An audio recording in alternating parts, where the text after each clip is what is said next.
got so much more.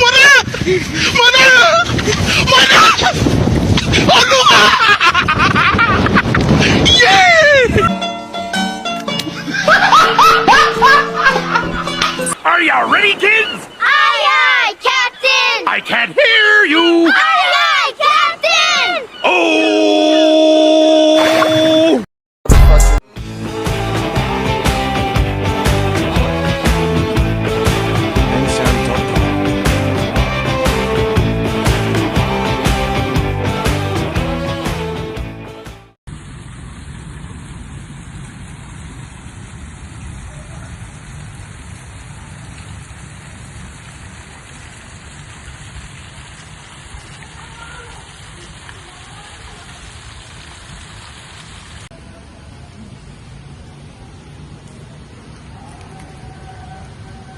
Kita PKN itu kelompok 9. Iya, Emang itu tentang apa? itu kelompok 9 kita itu tentang pengaruh hak asasi manusia terhadap ketahanan nasional. Menurutmu hak asasi manusia itu apa nih? Hak asasi manusia itu kayak tiap orang itu pasti punya haknya masing-masing. Menurutmu contoh dari pelanggaran hak asasi manusia yang sering terjadi di lingkungan kita itu apa nih? Kayak contohnya pembulian, terus tidak menghargai pendapatnya orang lain. Kayak pendapatnya itu pasti bisa lain, padahal kan kita bebas berpendapat. Iya sih, setuju. Terus kadang itu buat pembulian tuh anak kecil itu udah banyak yang ngebully gitu loh. Iya. Awalnya tuh mereka iseng tapi itu dari keisengan itu tuh juga udah bisa melanggar hak asasi manusia. Stop. Gimana sih caranya mengatasi pelanggaran hak asasi manusia di Indonesia ini?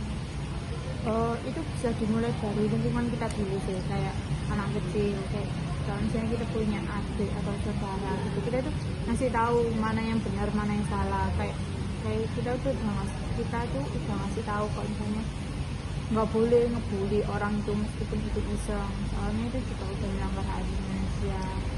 Terus ya kasih tahu aja gimana sih cara menghargai orang, terus biasanya tuh ya kebanyakan hak itu kita dapat kalau kita udah ngelakuin kewajiban gitu.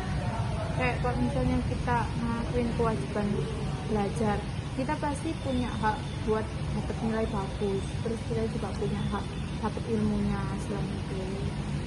Tuh, menurutku sih. Terus apa hubungannya hak asasi manusia sama ketahanan nasional? Kalau itu sih aku juga belum sedikit paham, tapi sebelumnya aku pernah baca kalau misalnya hubungannya itu ya ada hubungannya, soalnya itu kayak kalau misalnya ya semua masyarakat di Indonesia itu melanggar hak asasi manusia, ya pasti jelasnya hancur. Kayak misalnya pembulian, kalau misalnya banyak orang yang ngebully terus akhirnya mereka terintimidasi, terus mereka nggak bisa berpendapat, kan itu juga menimbulkan sebuah masalah. Terus juga kayak undang-undang yang kebanyakan undang-undang itu kan sekarang tumpul ke atas tajam ke bawah, jadi kayak ya orang-orang pejabat itu malah kalau misalnya mereka ngelakuin hukuman, mereka itu malah dapat hukuman yang cuma sedikit gitu loh, gak banyak hukumannya daripada sama orang yang terus habis itu kan juga udah melanggar hak asasi manusia toh. Seharusnya ya hukumannya harus sama rata biar semuanya itu adil.